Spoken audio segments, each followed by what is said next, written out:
படங்கள்ல அர்ஜுன் ரெட்டின்னு ஒரு படம். அந்த அர்ஜுன் ரெட்டி படத்தை பாத்தீங்கன்னா யூஸ் பண்ணாததுக்கு கூட அதை பார்த்து கத்துப்பாங்க. அதை பார்த்து இளைஞர்கள் என்னங்க நம்ம ஹீரோஸே பண்றாங்க, நம்ம பண்ணா என்னடா அப்படின்ட்டு அவங்க உடல்நிலை, இதுல முக்கியமான உடல்நிலையும் மனநிலையும் எப்படி அஃபெக்ட் ஆகுது. இது பவித்ரா தெரியாம பேசிட்டாங்க. அவங்க பழைய 1980s படத்தை பார்த்து பேசியிருக்காங்க. இப்ப இருக்க படத்தை பார்த்து இருந்தாங்கன்னா அவங்க இன்ஸ்டாகிராம் பார்த்து தெரிஞ்சிருக்காங்க. ஆமா நடுவர்களே. அப்புறமா இவங்க எல்லாம் பேசும்போது நீங்க நோட்டீஸ் பண்ணீங்களா, ரொம்ப சேஃப் ஜோனா. சினிமானா ஒரு குழந்தை, சினிமா கிட்ட ரிமோட் உங்ககிட்ட தான் இருக்கு, நீங்க தான் பத்திரமா பாத்துக்கணும் அப்படின்னு ஒரு சேஃப் ஜோன் டிஸ்க்ளைமர். இந்த சினிமாலலாம் ஸ்மோக்கிங் சீன்ஸ் தான் இருந்துச்சுன்னா சொல்லுவாங்க பாத்தீங்களா, smoking is injurious to health, சந்தை அபாயங்கள், சந்தை அபாயங்கள் உட்பட்டதுன்ற மாதிரி இவங்க டிஸ்க்ளைமர் போட்டுறாங்க. நீங்க நல்ல சினிமாவை பாருங்க, அது உங்களுக்கு தெரியாதா, நீங்க நல்ல சினிமாவா பாருங்கன்ட்டு நம்மளுக்கு அட்வைஸ் வேற பண்ணி கொடுத்துட்டு போறாங்க. அதுல இன்னொரு விஷயம் நடக்குது, சினிமால இந்த ரவுடி ஹீரோஸ் ரவுடி சொன்னாங்க 50 பேர் எடுத்து போட்டு படம் நடிப்பாங்க. பிராக்டிகல்ல 50 பேர் எடுத்து போட்டு நடிக்க முடியுமா? முடியாது இல்லையா? ஆனா அதை நம்புவாங்க. நம்ம அதை பார்த்து இளைஞர்கள் என்ன பண்றாங்க பாத்தியா, அதுக்கு அந்த மாதிரி திருப்பி வர காட்சிகளுக்கு கேட்டகரியா இருக்கிறது. அது பேர் தான் அட்ரினல் ரஷ். அந்த அட்ரினல் ரஷ் படத்தை பார்க்கும்போது அவங்க வந்து என்ன பண்றாங்க, பசங்க இப்ப கேக் வெட்டுறதே பட்டாக்கத்தி வச்சு வெட்டி அதுதான் கெத்துன்னு நினைச்சிட்டு இருக்காங்க. அது அந்த மாயையில இருந்து அவங்க எப்ப வர போறாங்கன்னு தெரியல நினைக்கிறாங்க. இதெல்லாம் ஒரு பக்கம்னா எங்க வீட்டுல இது நடந்துச்சு. நீங்க உங்க வைஃபை சினிமா கூட்டு போவீங்களா? கூட்டு போவீங்களா? எங்க வீட்டுக்காரங்க வந்து எங்களை வாமா சினிமாக்கெல்லாம் போறாங்க. நாங்க ரொம்ப ஜாலியா சந்தோஷமா எங்களுக்கு பின்னாடி பேக்ரவுண்ட் மியூசிக்ல எங்க வீட்டுல எல்லாம் நம்ம கார்த்திகை தான் கிளம்பணும். கிளம்பி சினிமா தியேட்டருக்குள்ள போனோம்னா டிக்கெட் ரேட் கேட்டாரு. 4 பேருக்கு 80 ஹீரோஸ். இந்த 4 பேருக்கு 80 ஹீரோஸா? மனுஷன் சரி வந்துட்டோம் உள்ள போயிடலாம் வாங்க சினிமா பார்க்கலான்னு. படம் அம்மா சென்டிமெண்ட் பார்த்துட்டு அவங்க எங்க அம்மா நான் எப்படி தெரியுமா அப்படின்னு சொல்ல நான் அவரை பார்த்து முறைக்க அங்கேயே ஒரு படத்தால பிரச்சனை ஆரம்பிச்சிருச்சு. சரி படத்தை தான் பார்த்து முடிச்சிட்டோமே வாங்க வெளியே போலாம் அப்படின்னு சொல்லிட்டு வெளியே போனோடனே நான் மெத்தட் சின்னது அம்மா எனக்கு பசிக்குதுமா. சரி பெருசு உடனே அம்மா பிட்சா சாப்பிடலாமா? சரி வந்ததுக்கு 18+50 சரி மொத்தத்துல சேர்ந்து ஒரு 200 ஹீரோஸ் நடுவரத்துல ஒரு படத்துக்கு போய் பார்த்துட்டு வந்தேன். எனக்கு தெரிஞ்சு நாங்களே சினிமாவுக்கு காசு கொடுத்துட்டு போய் பார்த்துட்டு வரோம். இங்க உட்காந்துருக்க 3 பேர்லாம் பார்த்தா சினிமால காசு கொடுத்து பார்த்த மாதிரிலாம் தெரியல. படம் வந்தோடனே அடுத்த நாள் ஆன்லைன்ல சினிமா பார்த்த மாதிரி தான் தெரியுது அவங்கள பார்த்தா. நடுவர்களே இதுல கடைசியா ஒன்று சொல்லி நான் முடிச்சுக்கிறேன். சினிமான்றது ஒரு பிம்பம், சினிமாங்கிறது ஒரு இல்யூஷன், அது ஒரு காணல் நீர், அது உண்மை கிடையாது. பட்டுக்கோட்டை கல்யாண சுந்தரனார் ஒரு பாட்டு ஒன்று பாடிப்பாரு. நல்ல ஒரு இப்போ இந்த நிலைமையில எல்லாரும் தெரிஞ்சுக்க வேண்டிய ஒரு பாட்டு. உப்புக்கல்லை எடுத்து நல்ல வைரம் என்று சொன்னால் ஒப்புக்கொள்ளும் ஜனங்களுக்கு முன்னால் அழுதென்ன கதறி என்ன தோழா இங்க ஒன்றுமே நடக்கலையே ரொம்ப நாளா. இந்த பாடல் இன்றைய சமூகம் உண்மை எது பொய் எது என்று தெரிந்து சினிமா என்ற மாய வலைக்குள் சிக்காமல் அவர்களுடைய ஃபியூச்சரை நல்லபடியாக அமைச்சுப்பாங்க என்ற நம்பிக்கையோடு மீண்டும் வாழ்வதற்கு நன்றி கூறி விடைபெறுகிறேன். நன்றி, வணக்கம்.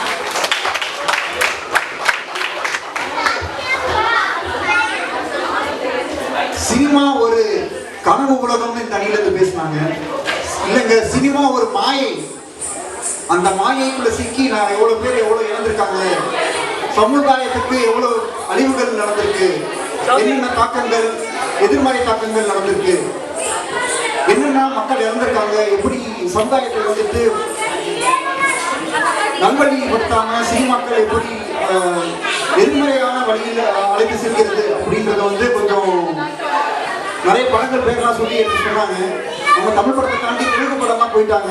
தமிழ் படமே ஒழுங்காக பார்க்குறது, தெலுங்கு படம்லாம் சொல்லிட்டாங்க.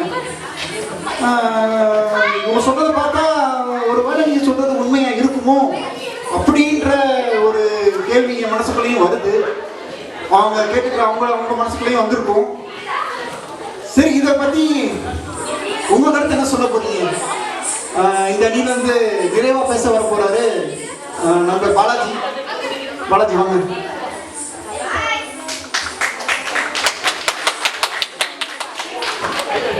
எல்லாருக்கும் வணக்கம்.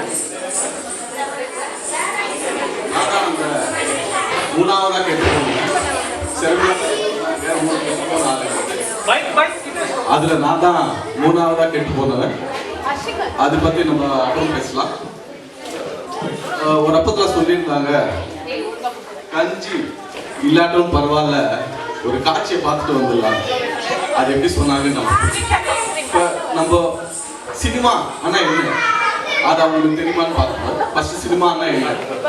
சினிமான்னா சில கேரக்டர்ஸ் இருக்கும், அவங்க என்ன பண்ண போறாங்க, அந்த ஸ்டோரி என்ன, சிச்சுவேஷன்ஸ் என்ன, அதில் ஒரு ஹீரோ, ஒரு ஹீரோயின், வில்லன், கமெடியன் இவங்கெல்லாம் இருப்பாங்க. அவங்களுக்கு ஒரு ஸ்டோரி இருக்கும், ஒரு கதை, திரைக்கதை, கிளைமேக்ஸ் வச்சுக்கோங்க. கதை, திரைக்கதை, கிளைமேக்ஸ். ஸோ இதில் என்ன நடக்கும்? ஃபர்ஸ்ட் வந்து ஹீரோக்கு ஒரு ரோல் இருக்கும், அவர் வந்துட்டு அவர் கேரக்டர் படி அவர் எல்லாம் நல்லதே பண்ணிட்டு வருவார். வில்லன் வந்து அவர் தாக்குற மாதிரி வருவார். அவர் அதில் ஹீரோக்கு எப்பவுமே இடத்தில் கொடுத்துட்டே இருப்பார். அப்போ என்ன ஆகும்? ஹீரோ வந்து அதெல்லாம் மீட்டுட்டு வில்லனுக்கு எல்லாம் புரியுற மாதிரி அவருக்கு சொல்லி கொடுத்துட்டு கடைசியாக என்ன ஆகும்? கிளைமேக்ஸில் வில்லன் வந்து சரிப்பா நான் எல்லாம் புரிஞ்சுக்கிட்டேன், தெரிஞ்சுக்கிட்டேன், இல்லைன்னா லாஸ்ட்டில் வந்து அவர் ஒரு புத்தி வந்துருச்சு எனக்கு, இல்லை அவங்களுக்கு நான் நிறைய பண்ணியிருந்தாங்கன்னா ஒரு ஜெயிலுக்கு போகிறது, அது பனிஷ்மெண்ட், இந்த மாதிரி எல்லாம் நம்ம நிஜ வாழ்க்கையில் என்ன நடக்குமோ அதே இடத்துல வந்து படமா எடுத்து வச்சிருப்பாங்க. நம்ம நிஜ வாழ்க்கையில் நிறைய கேரக்டர்லாம் பார்ப்போம். டெய்லி ஒரு நல்லவன், ஒரு கெட்டவன், அந்த மாதிரி நிறைய கேரக்டர் பார்ப்போம், நிறைய கேரக்டர் சந்திப்போம். அதே தான் ஒரு படமா நம்மளுக்கு ரியலா இந்த மாதிரி கேரக்டர்லாம் வருவாங்க உங்க வாழ்க்கையில. நீங்க அதுக்கு எப்படி அவங்க கூட பழகலாம், எப்படி நீங்க நல்லவனா இருக்கலாம். சினிமாவில் வந்து நல்லதும் கெட்டதும் ரெண்டும் நம்மளுக்கு எடுத்துக்கணும். அதை நாம என்ன எடுத்துக்கலாம் முக்கியமான ஒரு பார்க்க வேண்டியதா இருக்கு. சும்மா சினிமா எல்லாமே ஆக்கப்பாதெல்லாம் கொண்டு போகணும்னா அது ரொம்ப தப்பு. எல்லாமே கிடையாது. ஒரு சினிமா அது எப்படி இருக்கலாம், ஆக்குப்பாதையில எப்படி இருக்கலாம் நம்மளுக்கு வந்து எடுத்துட்டு வந்து காட்டுறாங்க. அது நம்ம எப்படி எடுத்துக்கிறோம், நம்ம வாழ்க்கையில எப்படி யூஸ் பண்ணிக்கிறோம்ன்றது தான் முக்கியமா நம்ம தெரிஞ்சுக்கணும். என்னையே எடுத்துக்கிட்டீங்கன்னா, நான் வந்து ஆந்திராவில் பிறந்தேன். தமிழ் பேசுறேன்னா வெறும் சினிமா படம் பார்த்து மட்டும்தான் தமிழ் கற்றுக்கிட்டேன். தமிழ் பேச தெரியும், தமிழ் புரியும். எப்படி புரியும், எப்படி தெரியும், எதுவும் கிடையாது. நம்ம இப்போ இங்க இருக்கோம், ஜெர்மனில இருக்கோம், என்ன பண்ணிட்டு இருக்கோம்? ஜெர்மன் படம் பார்த்து தான் ஜெர்மன் கற்றுட்டு இருக்கோம். பாதி படம் பார்த்து லாங்குவேஜே கிடையாது. கல்ச்சர் கற்றுக்கலாம், அவங்களுடைய பழக்க வழக்கங்கள் கற்றுக்கலாம், ஒரு ஃபெஸ்டிவல் எப்படி பண்றாங்க, ஒரு இவெண்ட் எப்படி பண்றாங்க, இதெல்லாம் தமிழ் படம் இருந்து தான் கற்றுக்கலாம். தமிழ் படமே இல்லை, எந்த படம் பார்த்தாலும் அதுல இருந்து நம்ம கற்றுக்கலாம். ஸோ அந்த மாதிரி நம்ம படத்தை வந்து ஏதாவது மொழி கற்றுக்கோ, ஏதாவது நியூ திங்ஸ் கற்றுக்கோ யூஸ் பண்ணிக்கலாம். அதை விட்டுட்டு படமே யூஸ்லெஸ் சொல்ல முடியாது. இப்போ பார்த்தீங்கன்னா படம்னா அது ஒரு ஃபேண்டசி, அது ஒரு என்டர்டைன்மெண்ட். படம் வந்து ஒரு வாழ்க்கை மாதிரி, அது ஒரு பெஸ்ட் ஃப்ரெண்ட். அந்த ஃப்ரெண்ட்ஸ் எப்படி நம்மளுக்கு எல்லாம் சொல்லி தருவாங்களோ அது மாதிரி படம் நம்மளுக்கு எல்லாம் சொல்லி தரும். அதுதான் நம்ம பார்க்கணும். எந்த படம் எடுத்தாலும் எந்த ப்ரொடியூசர், டைரக்டர், ஆக்டர் எல்லாம் வந்து அந்த படத்துல வந்து ஜனங்களுக்கு ஒரு மெசேஜ் போகணும், ஒரு பாசிட்டிவ் மெசேஜ் போகணும். அதுல இருந்து ஜனங்க எல்லாம் ஏதாவது கத்துக்கணும், அதை அவங்க ரியல் லைஃப்ல யூஸ் பண்ணணும். அது நல்லதா இருந்தாதான் அந்த படம் ஹிட் ஆகும். எல்லா படமும் ஒரு நோக்கத்தால் தான் தயாரிக்கிறாங்க. எதுக்கு? நல்ல மெசேஜ், நல்ல யூஸ்ஃபுல்லா இருக்கணும் எல்லாருக்கும், அந்த மோட்டிவோட தான் தயாரிக்கிறாங்க. ஆனா ஒரு சில படங்க ஜனங்களுக்கு ரீச் ஆகும், மெசேஜ் இருக்கும், ஆனா எல்லாருக்கும் எல்லா மெசேஜும் ரீச் ஆகும். அதனால சில படம் எல்லாரும் பார்க்காம போயிடுறாங்க, கொஞ்சம் பேர் மட்டுமே பார்க்கறாங்க. இப்ப பாலிடிக்ஸ், எல்லாரும் சினிமால இருந்து பாலிடிக்ஸ்ல வந்துடுறாங்க. இது நம்ம நாட்டில் மட்டும்தான் முடியுது, வேற நாட்டுல எல்லாம் கிடையாதுன்னு சொன்னாங்க. அது எப்படி சொல்றாங்கன்னு எனக்கு புரியல. யூகேல பாத்தீங்கன்னா கிளிண்டா ஜாக்சன் அவங்க 2 ஆஸ்கார் அவார்ட் வின் பண்ணிருக்காங்க. 23 வருஷம் எம்பி ஒர்க் பண்ணிருக்காங்க யூகேல. ஸோ அந்த மாதிரி எல்லா ஊர்லயும் இருக்கு, நம்ம நாட்டில் மட்டுமே கிடையாது. வெறும் எல்லா ஆக்டர்ஸும் பாலிடிக்ஸ்ல வந்துடுறாங்க, அது ரொம்ப தப்பு, அது சொல்லவே முடியாது. அது ஒரு ஆக்கப்பாதை தான். பாலிடிக்ஸ் வந்து சினிமா இருந்து பாலிடிக்ஸ் வர்றதும் ஒரு ஆக்கப்பாதை தான்.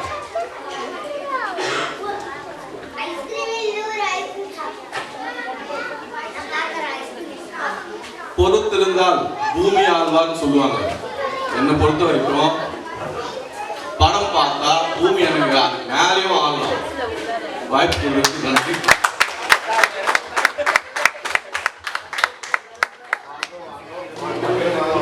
பாலாஜி ரொம்ப அருமையா பேசினாரு. படத்தை படமா பாருங்க, படத்தை பார்த்து நிறைய கத்துக்கலாம், நான் அப்படிதான் கத்துக்கிட்டேன் அப்படின்றது சொல்லியிருக்காரு. ஒரு விதத்துல உண்மைதான்.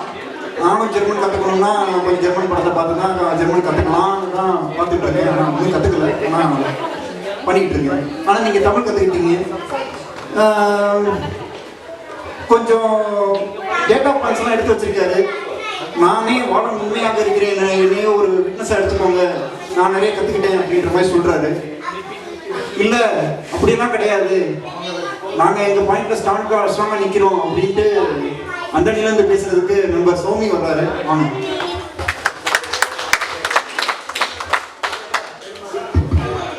இங்கு வீற்றிருக்கும் அனைவருக்கும் எனது மாலை வணக்கங்களை கூறிக்கொண்டு, இந்த வாய்ப்பளித்த ஆனந்த் அவர்களுக்கும் எனது நன்றியை கூறிக்கொண்டு மற்றும் நடுவர்களுக்கும் எனது நன்றியை கூறிக்கொண்டு எனது வாதத்தை ஆரம்பிக்கலாம் என்று நான் நிற்கின்றேன். முதலாவது நம்ம ஆனந்திட்ட ஆரம்பிச்சா, ஆனந்த் இப்படி பாடி பாடி தான் நீங்க குஷ்புக்கே கோயில் கட்டினீங்க. ஆனந்த் ஒரு நல்லா சொன்னாரு, சினிமா வந்து காதலை வளர்க்குது. நான் ஒத்துக்கொள்றேன், காதலை மட்டும் இல்ல கள்ள காதலையும் தான் சினிமா வளர்க்குது. அதுக்கு உதாரணமா நம்ம சொன்னா ஒரு பாட்டிலேயே சொல்லலாம், கல்யாணம் தான் கட்டிக்கிட்டு ஓடி போலாமா, அல்ல ஓடி போய் கல்யாணம் தான் கட்டிக்கலாமா, தாலியத்தான் கட்டிக்கிட்டு பெத்துக்கலாமா, அல்ல புள்ள குட்டி பெத்துக்கிட்டு கட்டிக்கலாமா. இது வந்து காதல வழக்குதான் இல்ல லிவிங் டுகெதர் வழக்குதான்னு எனக்கு தெரியல, ஆனந்த் தான் சொல்லணும். சரி, அடுத்தது வந்து திரைப்பட முகத்துல வந்து இந்த ஃபர்ஸ்ட் டே ஃபர்ஸ்ட் ஷோ பாக்குறதுக்கு